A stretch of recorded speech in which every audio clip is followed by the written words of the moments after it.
Hi, I'm Nathan Pym. I'm with the group Fort Lauderdale Food Not Bombs. We're like a peace activist group. We like to kind of tell people how we imagine society, in the sense that our current society spends billions of dollars every year on projects for war and militarization. In the meantime, people are going hungry, so we collect food by donation and we bring it to people in needy areas like downtown Fort Lauderdale. And we also work a lot on laws that discriminate against homeless people, especially in Fort Lauderdale and in different parts of Florida lately. It's been a big issue with laws that ban sharing food with the homeless. It bans camping outdoors for homeless people and panhandling, and basically every different aspect of their lives that they have to try to, go through to survive.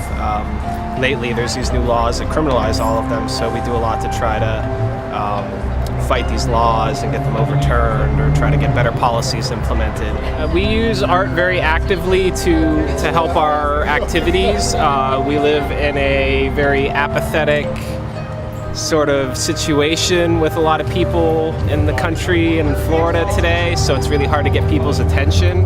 People might be in a place just like this and they'll pass right by all the homeless people, and no matter what situation they're in, and they're kind of just like invisible. So we use a lot of artwork to try to get people's attention, whether it's having bright signs to get people's attention here, or having comic books or literature to hand out to people that's kind of flashy and catches people's eyes and it educates people about the issues. And we also do a lot of like puppet shows and costume making and different creative activities when we're doing like protests and different stuff like that to get people's attention. So instead of holding signs, we might have like a panda suit, or we've done like different protests where we dress up like clowns, just because it's more likely to get people's attention than standing on a street corner holding signs, stuff like that. And it takes a lot to inspire and wake up people in a lot of different places around here. So art's very important to try to make that effective. So this is the latest puppet theater for the Autonomous Playhouse that we do shows in.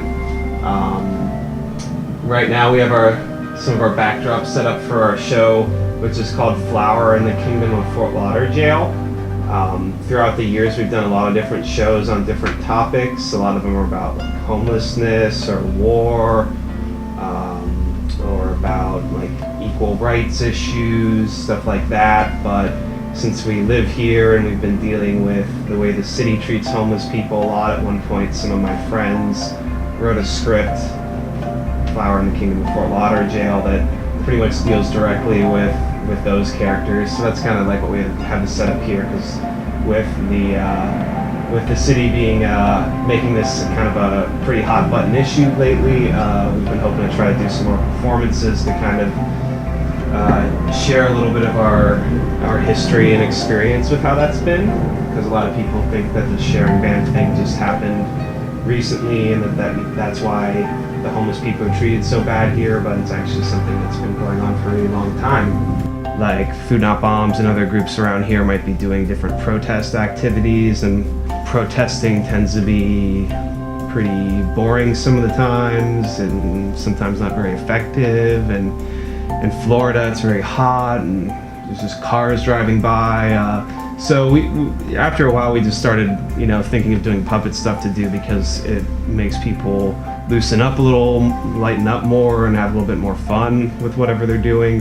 Yeah, and even if it's not, I wouldn't put it even as such like a grandiose like idea where it's like these puppets are going to change the world. I get made fun of a lot about that, actually, because like people are like, oh yeah, how many wars you stopped wearing a panda suit this week, like, because yeah, it is just being able to interact with even small groups of people on occasion, showing them this sort of thing tends to have a pretty big reaction. I've done a lot of shows where people are like, where I'm like, when's the last time you saw a puppet show? And their answer is never.